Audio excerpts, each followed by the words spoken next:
देखा जाए तो यहाँ से हम लोग देखें अगर, तो लेविस और कौशल सिद्धांत हम लोग पढ़ रहे थे नहीं, तो इनका सिद्धांत हम लोग कल समझ लिए थे नहीं, और उस सिद्धांत को हम लिख के लाने के लिए भी कहे थे, आप लोग लिख के लाए भी होंगे, लाए हैं ना नहीं। तो इस सिद्धांत में हम लोग को यही कहा गया कि कोई भी परमाणु, कोई भी परमाणु अस्थाई होने के लिए, कोई भी परमाणु अस्थाई होने के लिए अपने नजदीकी अक्रिय गैस की तरफ बनना चाहता है, अपने नजदीकी अक्रिय गैस की तरह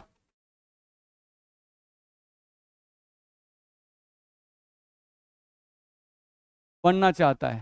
ध्यान रखना है, कोई भी परमाणु अस्थाई होने के लिए अपने नजदीकी अक्रिय गैस की तरह बनना चाहता है। ठीक है, अपने नजदीकी अक्रिय गैस की तरफ बनने के लिए परमाणु अपने बाहरी कक्ष में या तो 8 इलेक्ट्रॉन पूरा करना चाहते हैं या तो 2 इलेक्ट्रॉन को पूरा करना चाहते हैं। ध्यान रखना है, ठीक है। अपने नजदीकी अक्रिय गैस की तरफ बनने के लिए, अक्रिय गैस की तरह बनने के लिए, अपने नजदीकी अक्रिय गैस की तरफ बनने के लिए परमाणु अपने बाहरी कक्ष में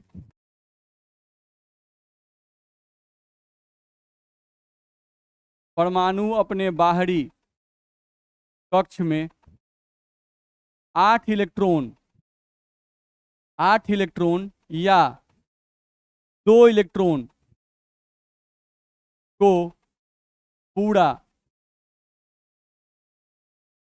करना चाहते हैं। ध्यान रखना है, ठीक है। जो परमाणु अपने बाहरी कक्ष में 8 इलेक्ट्रॉन पूरा करना चाहते हैं उनके लिए हम लोग बोलते हैं ऑक्टेट रूल। क्या बोलते हैं? Octet rule. ध्यान रखना है, जो परमाणु अपने बाहरी कक्ष में, जो परमाणु अपने बाहरी कक्ष में 8 इलेक्ट्रॉन को पूरा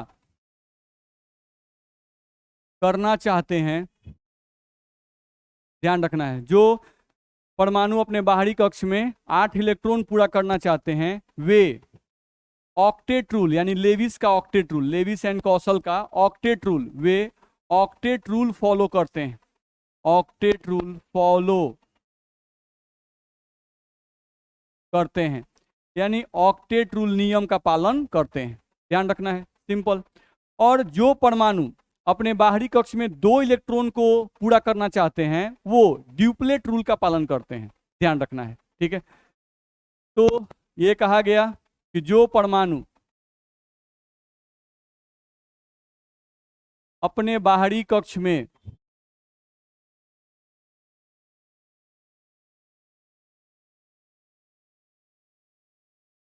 दो इलेक्ट्रॉन को पूरा करना चाहते हैं वे ड्यूप्लेट या कहीं कहीं ड्यूएट लिखा रहता है, ड्यूप्लेट या ड्यूएट रूल यानी नियम फॉलो करते हैं।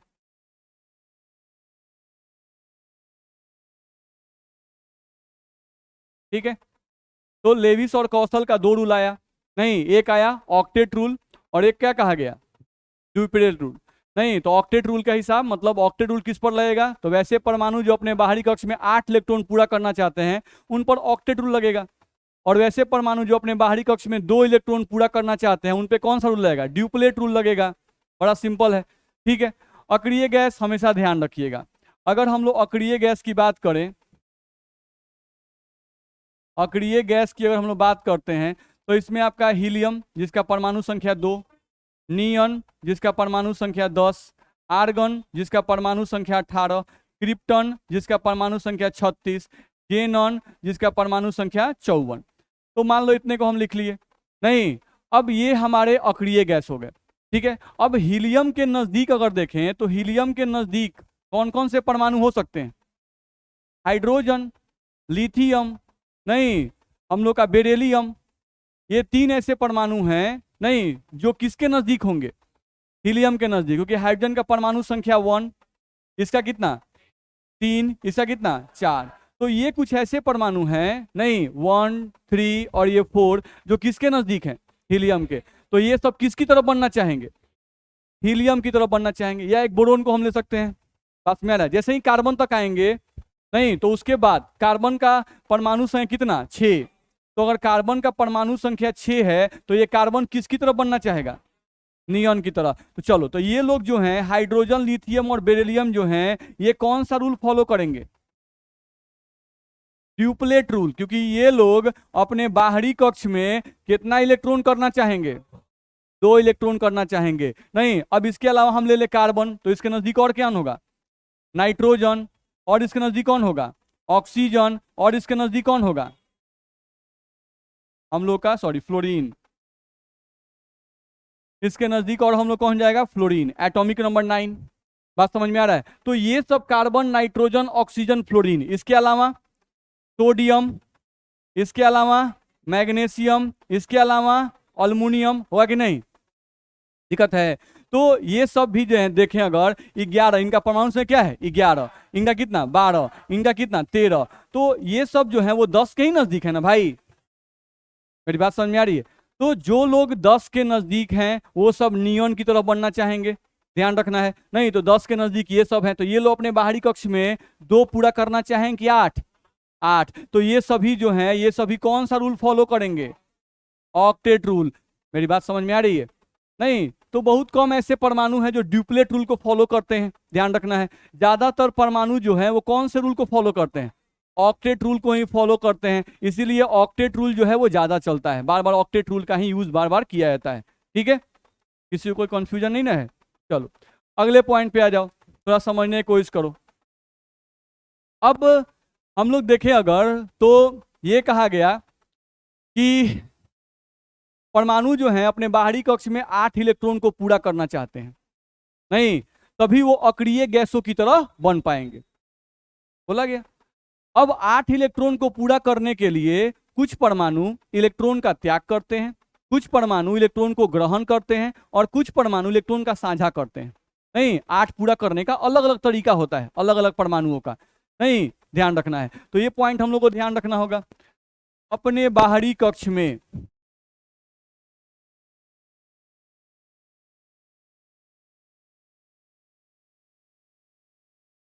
आठ इलेक्ट्रॉन को पूरा करने के लिए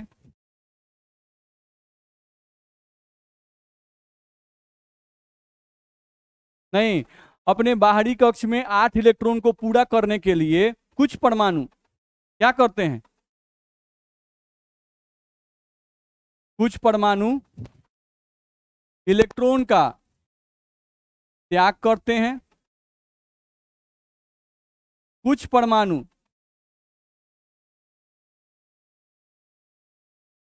इलेक्ट्रॉन को ग्रहण करते हैं, इलेक्ट्रॉन को क्या करते हैं? ग्रहण करते हैं, तथा कुछ परमाणु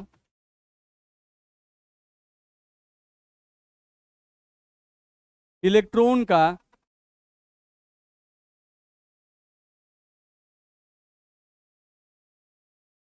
साझा करते हैं।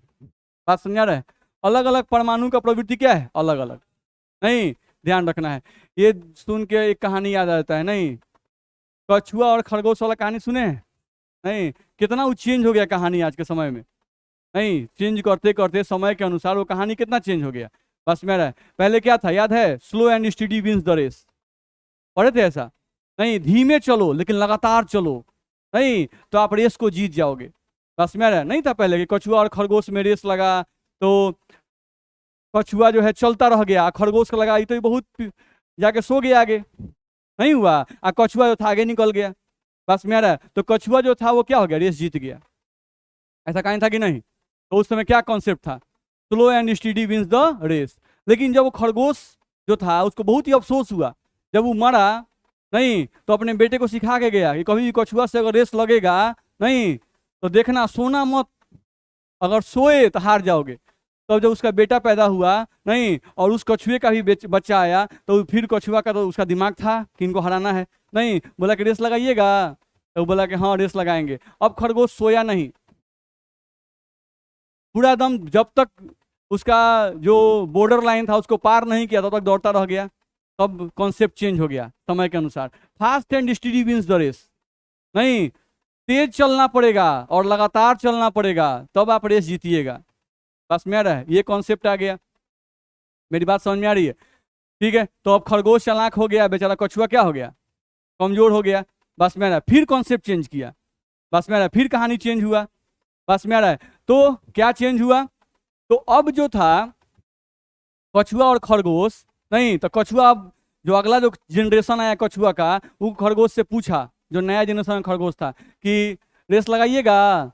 तो खरगोश बोला हाँ हाँ रेस लगाएंगे, मेरे पिताजी बोले कि सोना नहीं है, बस दौड़ते रह जाना है। नहीं ठीक है, तो बोला कि चलिए रेस लगाते हैं, लेकिन अब इस रास्ते से नहीं करना है, अब दूसरा रास्ता है, उस रास्ते से हम लोग को रेस लगाना है। तो खरगोश कहा कौन रास्ता से हो, तुमसे तेज दौड़बे करेंगे। नहीं ठीक है, अब उस रास्ते में जब वो दौड़ना शुरू किया तो बीच में नदी पड़ गया।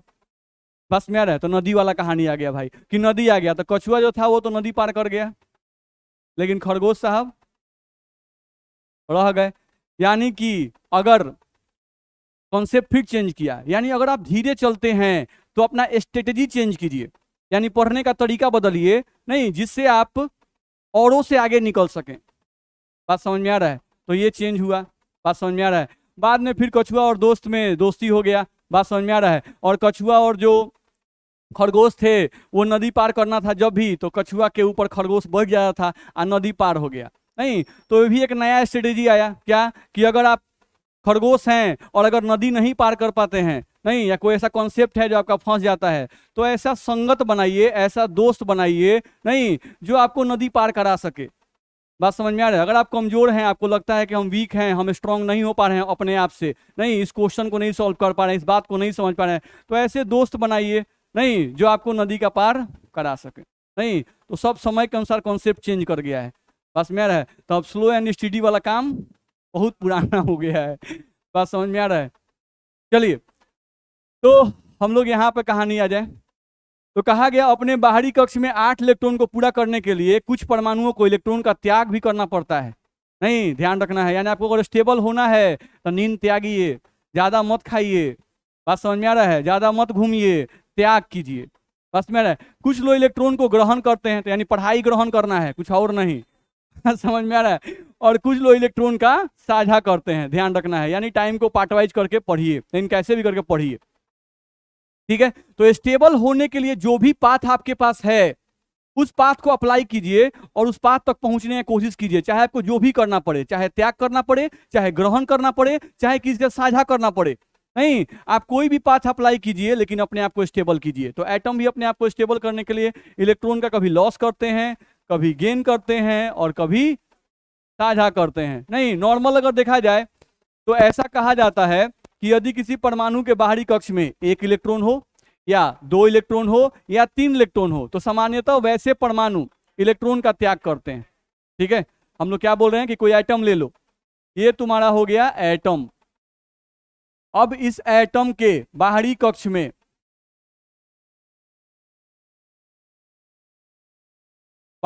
में एक इलेक्ट्रॉन हो, 1 इलेक्ट्रॉन या 2 इलेक्ट्रॉन या 3 इलेक्ट्रॉन हो, तो यह परमाणु सामान्यतः क्या करेगा, इलेक्ट्रॉन का त्याग करेगा। ध्यान रखना है, ये परमाणु जो है वो सामान्यतः इलेक्ट्रॉन का त्याग करेगा। जैसे कॉमन एग्जांपल है, आप भी जानते हो सोडियम, परमाणु संख्या 11, आप इसका कॉन्फ़िगरेशन लिखते हो 1s2 2s2 2p6 और यहाँ पे 3s1, ऐसा लिखते हैं। नहीं, तो आप देखो कि इसके बाहरी कक्ष में इलेक्ट्रॉन कितना है, 1। तो अगर इसको स्टेबल होना है तो 8 इलेक्ट्रॉन पूरा करना पड़ेगा। तो 8 पूरा करने के लिए एक तरीका है कि 7 इलेक्ट्रॉन को कहीं से ग्रहण कर ले, नहीं, या एक तरीका है कि इस एक इलेक्ट्रॉन को त्याग कर दे, तो जैसा ही एक इलेक्ट्रॉन निकलेगा ये तीसरा कक्ष भी खत्म हो जाएगा, और अगर ये खत्म हो जाएगा तो ये बाहरी कक्ष हो जाएगा, और बाहरी कक्ष अगर ये हो जाएगा तो इसमें 6 और 2 8 हो जाएंगे, नहीं हो जाएंगे? तो 7 इलेक्ट्रॉन को ग्रहण करना आसान है कि एक को त्याग करना? एक को त्याग करना, नहीं, तो एक को ये त्याग कर देगा, इसीलिए सोडियम एक इलेक्ट्रॉन का लॉस कर देता है और सोडियम पर Na+ चला आता है। जैसे ही इस पर Na+ आएगा, अब इसका कॉन्फ़िगरेशन लिखोगे तो 1s2 2s2 और 2p6 हो जाएगा। अब इसका बाहरी कक्ष यही है, देखो 2 और 2, तो इसमें 6 और 2 8 इलेक्ट्रॉन है, तो 8 इलेक्ट्रॉन हो गया, तो Na+ क्या हो गया, स्टेबल हो गया। सिंपल कॉन्सेप्ट है, ध्यान रखना है। सेम एज अगर मैग्नीशियम की कहानी लो तो मैग्नीशियम का आपका कॉन्फ़िगरेशन यही होता है, 1s2 2s2 2p6 और यहाँ पर 3s2। नहीं, तो इसको भी बाहरी कक्ष में कितना इलेक्ट्रॉन है, 2। तो 2 इलेक्ट्रॉन का अगर त्याग कर दे तो इसके बाहरी कक्ष में 6 और 2 8 हो जाएगा, नहीं हो जाएगा? नहीं, तो मैग्नीशियम कितने इलेक्ट्रॉन का त्याग करता है स्टेबल होने के लिए, 2 का, इसीलिए Mg पर कितना प्लस लिखते हैं, 2+। ध्यान रखना, इसीलिए मैग्नीशियम 2+ के रूप में एग्जिस्ट करता है। बस में आ रहा है, इसमें कोई दिक्कत है? नहीं। सेम कहानी एल्युमिनियम का है, अगर एल्युमिनियम को लेते हो तो एटॉमिक नंबर कितना, 13। ध्यान रखना है, कॉन्फ़िगरेशन लिखोगे तो 1s2 2s2 2p6 3s2 और 3p1, ये कॉन्फ़िगरेशन होता है। तो इसके आउटर मोस्ट में 3 इलेक्ट्रॉन है, अगर ये 3 को त्याग कर दे तो ये बाहरी कक्ष हो जाएगा और इसमें 8 हो जाएगा। नहीं, तो 3 को त्याग करना आसान है, नहीं, लेकिन 5 को ग्रहण करना मुश्किल है, इसलिए 3 को त्याग किया। ध्यान रखना है। तो एल्युमिनियम को देखोगे तो हमेशा 3 इलेक्ट्रॉन का त्याग करेगा और एक आची में कन्वर्ट करेगा, Al3+ में कन्वर्ट करेगा, इसमें दिक्कत है? ठीक है, तो ये बात हम लोग को ध्यान रखना, जिस परमाणु के बाहरी कक्ष में 1 इलेक्ट्रॉन हो, 2 इलेक्ट्रॉन हो या 3 इलेक्ट्रॉन हो, वैसे परमाणु अक्रिय गैसों की तरफ बढ़ने के लिए या अपने आप को अस्थायी करने के लिए, नहीं, सामान्यतः इलेक्ट्रॉन का क्या करते हैं, त्याग करते हैं। आप ये जानते हो पहले से। चलो अगले कॉन्सेप्ट पे आ जाओ। अब कोई एटम तुमको दिया हुआ है, नहीं, और उस एटम के बाहरी कक्ष में जनरली, नहीं, हम लोगों का देखा जाए, अगर कोई एटम दिया हुआ है और उसके बाहरी कक्ष में, बाहरी कक्ष में 5 इलेक्ट्रॉन, 6 इलेक्ट्रॉन या 7 इलेक्ट्रॉन हो, तो ऐसे परमाणु सामान्यतः, ऐसे परमाणु सामान्यतः इलेक्ट्रॉन को ग्रहण करते हैं। ध्यान रखना, अपने आप को अस्थायी करने के लिए ऐसे परमाणु जो हैं वो इलेक्ट्रॉन क्या करते हैं, ग्रहण करते हैं।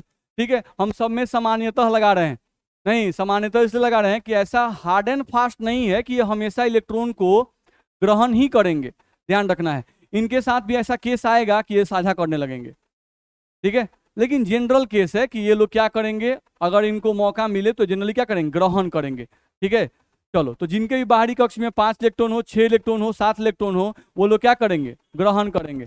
जैसे मान लो हम लिखते हैं फ्लोरीन का ही परमाणु संख्या 9, अगर कॉन्फ़िगरेशन लिखो तो 1s2 2s2 यहाँ पर 2p5 दिया गया है।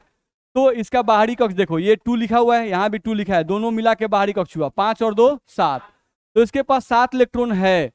अब इसको 8 इलेक्ट्रॉन पूरा करना है, तो 8 इलेक्ट्रॉन पूरा करने के लिए क्या करेगा, 1 इलेक्ट्रॉन ग्रहण करेगा। बहुत सिंपल कॉन्सेप्ट है, इसीलिए फ्लोरीन आपका F- के रूप में पाया जाता है। नहीं, फ्लोरीन पर कितना माइनस आता है, 1-। तो कोई पूछता है फ्लोरीन पर 1- ही क्यों आता है, क्योंकि उसको स्टेबल होने के लिए 1 ही इलेक्ट्रॉन भाई ग्रहण करना है, इसलिए वो F- के रूप में एग्जिस्ट करता है। ध्यान रखना है। सेम एज अगर आप लेते हो ऑक्सीजन जिसका एटॉमिक नंबर 8 है, आप देखोगे इसमें तो 1s2 2s2 और 2p4 होता है ना। अब इसके आउटर मोस्ट में कितने इलेक्ट्रॉन है, 4 और 2 6, देख रहे हो, इसका ऑर्बिट नंबर इसका ऑर्बिट नंबर सेम है, इसीलिए दोनों को जोड़ रहे हैं। ये नहीं कि सर 4 2 6 2 8 2 तो है, ये है नहीं, तो इसका ऑर्बिट नंबर अलग है, बुझाता है ना बाहरी कक्ष। ठीक है, तो इसके पास 6 इलेक्ट्रॉन है, इसको स्टेबल होने के लिए और कितना ग्रहण करना पड़ेगा, तो इसीलिए ऑक्सीजन पर 2- एग्जिस्ट करता है। बस में आ रहा है। तो कोई बोलता है कि ऑक्सीजन पर सर 2- हर जगह दिखाई देता है, नहीं, तो काहे दिखाई देता है, आप समझिए। नहीं, तो इसको स्टेबल होने के लिए 2 इलेक्ट्रॉन चाहिए। ठीक है, सेम एज नाइट्रोजन का कॉन्सेप्ट ले लो, 7 आप लेते हो यहाँ पे 1s2, 2s2 और 2p3, तो इसके आउटर मोस्ट में कितने इलेक्ट्रॉन है? 5। तो इसको स्टेबल होने के लिए और कितने चाहिए? 3। इसीलिए नाइट्रोजन पर देखोगे तो 3 माइनस आता है। बस में आ रहा है, ठीक है।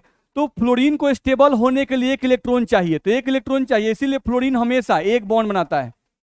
ऑक्सीजन को स्टेबल होने के लिए 2 इलेक्ट्रॉन चाहिए, इसीलिए हमेशा कितना बॉन्ड बनाएगा? 2 बॉन्ड बनाएगा। और नाइट्रोजन को स्टेबल होने के लिए 3 इलेक्ट्रॉन चाहिए, तो कई बॉन्ड बनाएगा? 3 बॉन्ड बनाएगा। ध्यान रखना है, यानी जितना इलेक्ट्रॉन चाहिए उस पर बॉन्ड भी आप बता सकते हैं। सेम कोई भी एटम जितने इलेक्ट्रॉन का त्याग करता है वो उतना ही बॉन्ड का निर्माण करता है। जैसे सोडियम अगर 1 इलेक्ट्रॉन का त्याग करता है स्टेबल होने के लिए, तो कई बॉन्ड बनाएगा? 1 बॉन्ड बना सकता है। मैग्नीशियम कितना बॉन्ड? 2 बॉन्ड। और अल्युमिनियम कितना बॉन्ड? 3 बॉन्ड। तो कोई भी एटम जितना बॉन्ड बनाता है, कोई भी एटम जितना बॉन्ड बनाता है, तो कितना बॉन्ड बना सकता है? जितना वो त्याग कर सकता है या जितना वो ग्रहण कर सकता है उतना ही बॉन्ड बनाएगा, नहीं। और कोई भी एटम का जो बॉन्ड होता है वही बॉन्ड तो उसकी संयोजकता होती है, वैलेंसी। यानी सोडियम को कोई पूछता है कि भाई इसकी वैलेंसी कितनी, तो 1।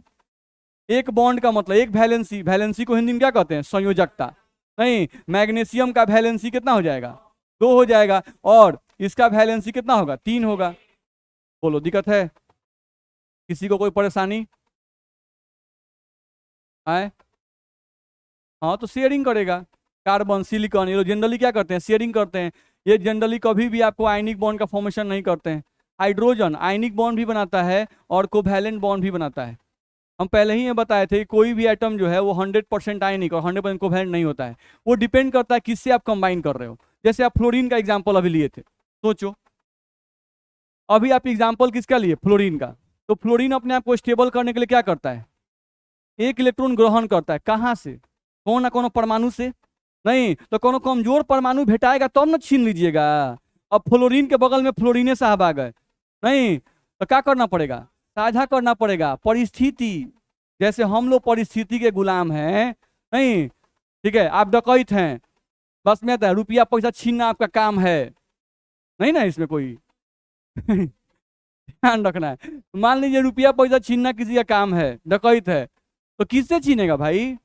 गरीबे से ना कौन छीनेगा, चाहे कौन अमीर छीनेगा जो अपने आप को बचा नहीं सकता है। अब डकैत के घर डकैती करने जाइएगा तो पॉसिबल है? नहीं। अब एक डकैत दूसरे डकैत के यहाँ जाए डकैती करने, पॉसिबल है? नहीं पॉसिबल है। बस में आ रहा है। तो आप इलेक्ट्रॉन का त्याग, ग्रहण या साझा कब करेंगे ये परिस्थिति पर निर्भर करता है। ज्यादातर केस में आप क्या कीजिएगा? तो ग्रहण कीजिएगा। फ्लोरीन साहब ज्यादातर केस में क्या करते हैं? ग्रहण करते हैं, नहीं। लेकिन अब फ्लोरीन के साथ फ्लोरीने आ जाए अभिक्रिया करने तो साझा करना पड़ेगा। फ्लोरीन के साथ ऑक्सीजन आ गया, नहीं, तो ऑक्सीजन भी कमजोर नहीं है तो वहां भी साझे करना पड़ेगा।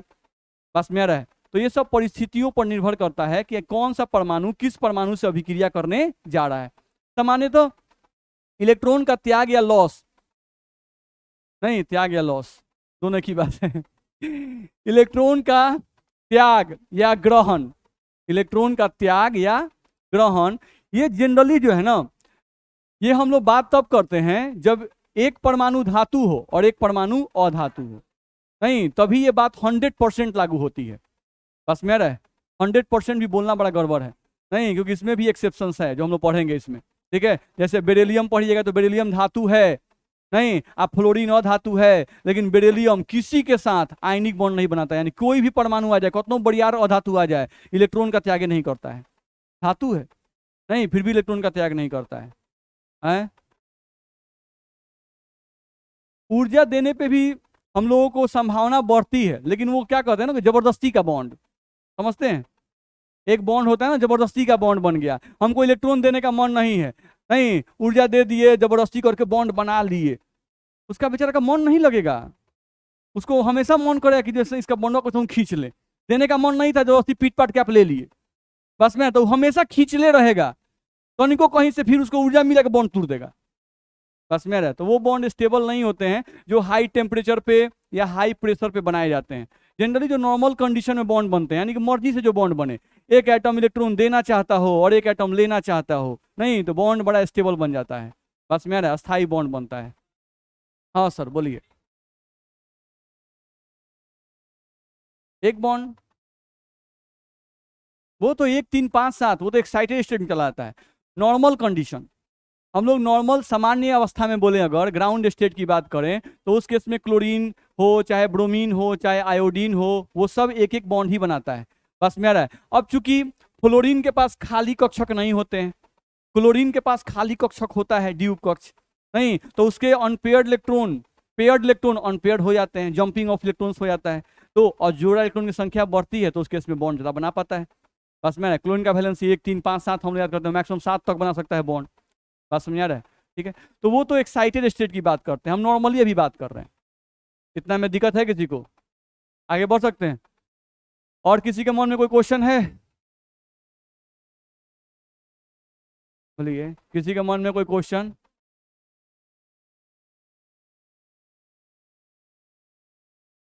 क्या नहीं बना सकते हैं? F2 एग्जिस्ट नहीं करता है, Cl2 एग्जिस्ट नहीं करता है, क्या नहीं एग्जिस्ट करता है, A फॉर Cl एग्जिस्ट नहीं करता है एकदम। हाँ, काहे नहीं बनाएगा? अरे हाँ जी बनाएगा, काहे नहीं बनाएगा? आपको एसी में जो गैस भरा जाता है वो होता है क्लोरोफ्लोरोइथेन, CF2Cl2।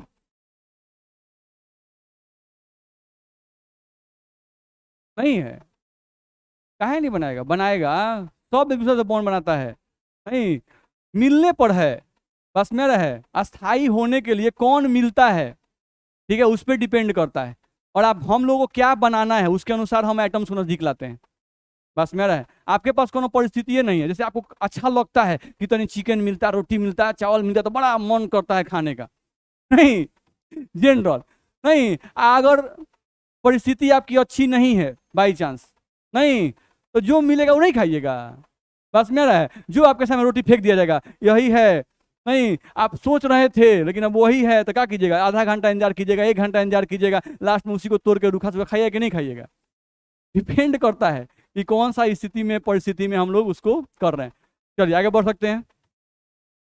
चलिए, तो यहां से हम लोग को ये समझ में आ गया कि कोई परमाणु जो है वह अस्थायी होने के लिए इलेक्ट्रॉन का त्याग भी कर सकता है, ग्रहण भी कर सकता है और साझा भी कर सकता है। साझा वाले जनरली परमाणु कौन होते हैं?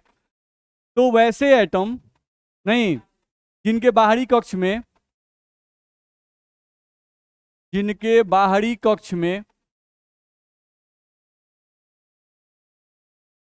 4 इलेक्ट्रॉन हो, ध्यान रखना है। तो वैसे परमाणु जिनके बाहरी कक्ष में 4 इलेक्ट्रॉन हो, नहीं, वे सामान्यतः, या इसके केस में सामान्यतः लिखने का जरूरत ही नहीं है, ये तो मैं हमेशा ही साझा करके ही बॉन्ड बनाते हैं, ध्यान रखना है। तो जिनके बाहरी कक्ष में 4 इलेक्ट्रॉन होते हैं वे सामान्यतः स्टेबल होने के लिए, स्टेबल होने के लिए इलेक्ट्रॉन का साझा करते हैं।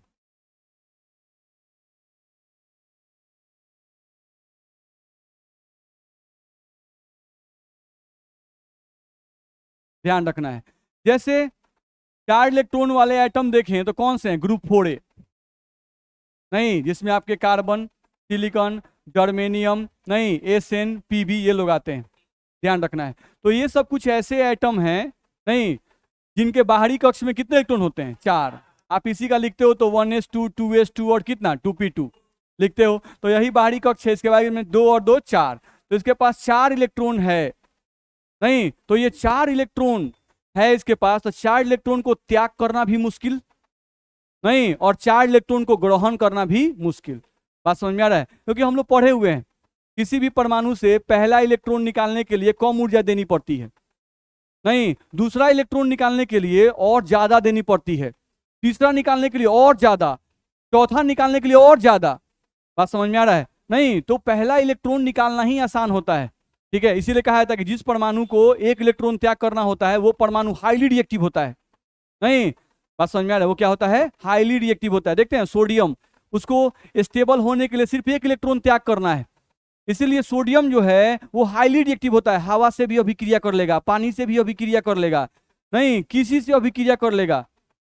बात समझ में आ रहा है? ठीक है। लेकिन वैसे परमाणु जिनको ज्यादा इलेक्ट्रॉन त्याग करना है या ज्यादा इलेक्ट्रॉन ग्रहण करना है स्टेबल होने के लिए, वो जनरली कम रिएक्टिव होते हैं, नहीं, उनको हम लोग रिएक्शन में भाग लिवाते हैं, वो जनरली कम रिएक्टिव होते हैं। जैसे कार्बन, कोयला लेस रिएक्टिव है, ऐसा नहीं है कि आप कोयला रख दिए यहाँ पर तो उसमें आग लग जाएगा अपने से, नहीं, या कोयला उठाकर पानी में डाल दिए तब विस्फोट हो जाएगा, ऐसा नहीं होता है। लेकिन आप सोडियम को ले लो, हवा में रख दो कुछ देर तो आग लग जाएगा, पानी में डाल दो ब्लास्ट हो जाता है।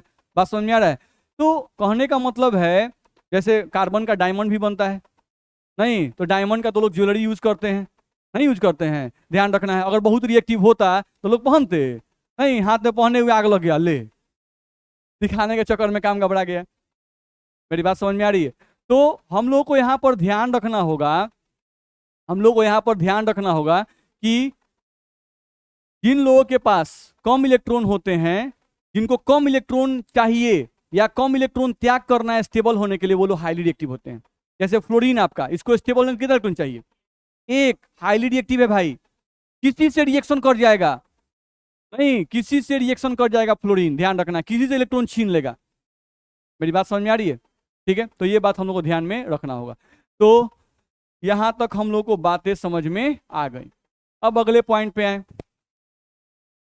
चलो, हम लोग को देखा जाए तो हम लोग को पढ़ना है इसमें टाइप्स ऑफ बॉन्ड, नहीं कितने प्रकार के केमिकल बॉन्ड, कितने प्रकार के रासायनिक आबंध होते हैं वो हम लोग को देखना है। ठीक है, टाइप्स ऑफ केमिकल बॉन्ड, आ जाओ। टाइप्स ऑफ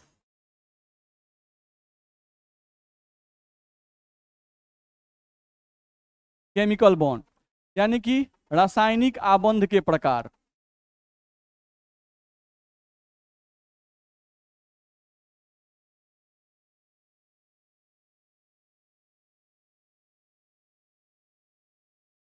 चलिए भाई, तो टाइप्स ऑफ केमिकल बॉन्ड, रासायनिक आबंध के प्रकार। देखो बाबू, कौन कौन से हैं भाई? कुछ सुने होंगे आप लोग, आयनिक बॉन्ड, आयनिक आबंध, जिसको इंग्लिश में आयनिक बॉन्ड भी कहते हैं। तो एक तो ये साहब होते हैं आयनिक आबंध, इन्हीं को इलेक्ट्रोवैलेंट बॉन्ड भी कहते हैं। नहीं, इलेक्ट्रोवैलेंट बॉन्ड भी कहा जाता है आयनिक बॉन्ड को, नहीं इलेक्ट्रॉन संयोजी आबंध ऐसा बोलते हैं ना, नहीं ध्यान रखना है। इन्हीं आयनिक बॉन्ड को हम लोग और क्या बोलते हैं, और यानी या इलेक्ट्रोवैलेंट बॉन्ड,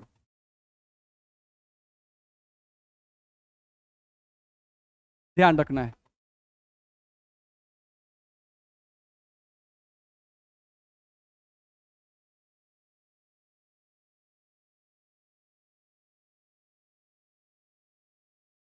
ध्यान रखना है, ठीक है। इसी में सेकंड, ये भी आपका सुना हुआ है, कोवैलेंट बॉन्ड, जिसको क्या बोलते हो, सहसंयोजी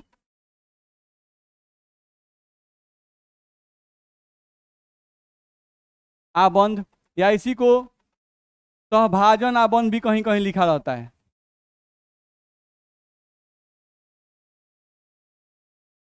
तो ये हम लोग का होता है।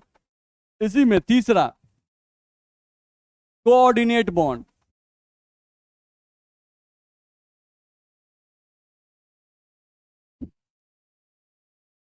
जिसको कहते हैं हम लोग उप सह संयोजी आबंध।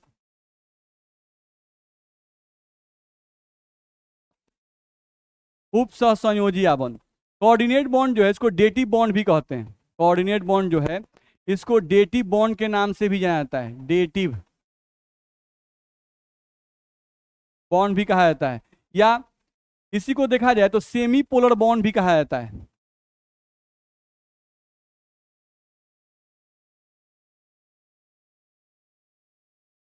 या कोऑर्डिनेट बॉन्ड जो है इसी को special type of covalent bond भी कहा जाता है।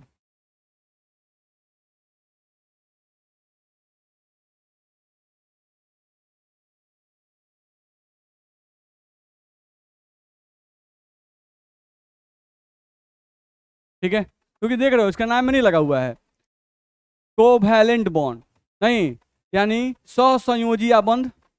इसको ध्यान से पढ़ो, उप सहसंयोजी आबंध नहीं होता है, उप नहीं पढ़ते हैं, सेट सब सेट ऐसा कुछ नहीं पढ़ते हैं, तो सेट के अंदर सब सेट ऐसा ही ना होता है भाई। तो सेम यहाँ पर भी कॉन्सेप्ट तो वही है, ध्यान रखना है। तो ये जो कोऑर्डिनेट बॉन्ड है वो कोवैलेंट बॉन्ड का ही स्पेशल टाइप है, ध्यान रखना है, इतना में दिक्कत है। ठीक है, चलो इसके अलावा तुम देखोगे अगर तो तीन हुआ, चौथा अगर देखें हम लोग तो इसमें एक आता है हाइड्रोजन बॉन्ड।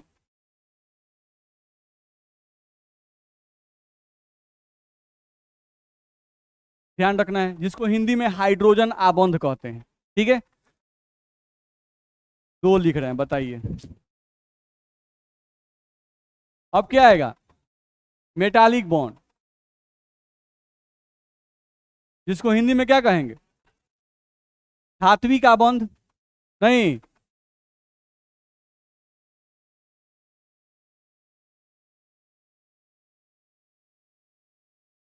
वांडरवाल बॉन्ड, ध्यान रखना है, जिसको हिंदी में भी वांडरवाल आबंध कहते हैं। हिंदी में क्या कहते हैं इसको?